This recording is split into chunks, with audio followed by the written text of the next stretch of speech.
Zineb Harake, nagpahayag ng kanyang saloobin at aminadong todo effort ang ginagawa niyang paghahanda para sa unang acting project niya. Narito ang buong detalye.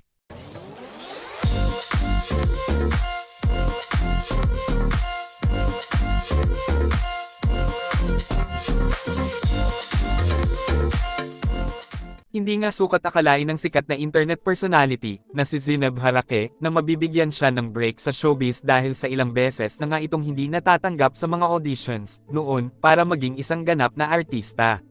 Pero ngayon nga, ay dumating na ang pinakaaantay niyang big break sa mundo ng showbiz.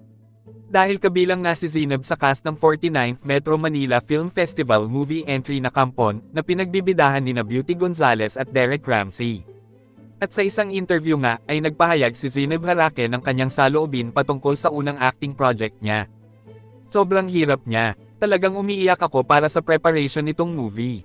Hindi naman ganun kababad yung part ko doon, pero the way na ine-effortan siya ng management ko at ng sarili ko, talagang puyat-puyat ako rito. Hinati-hati ko na yung katawan ko rito para lang mapaghandaan ko yung project na ito. Kasi, ayaw ko nga pong may mapahiya ng mga taong naniniwala sa akin. Sila talaga yung tinitingnan ko. Ayaw kong ma-disappoint yung mga taong naniniwala pa rin sa akin. Na may kaya naman talaga akong ibuga. Dagdag pa ni Zineb na, ako, wala talaga akong ibang pinagpapasalamat talaga. After all ng mga nangyari sa buhay ko, ngayon, parang bine-bless ako ni Lord kung ano ang deserve ko. Okay na po ako doon.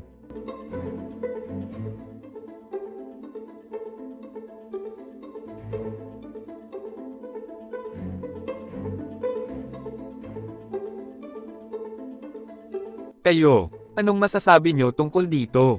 Excited rin ba kayo na mapanood si Zineb Harake sa kauna-unahang movie project niya? At nais nyo rin bang makita na magtuloy-tuloy si Zineb sa pag-aartista?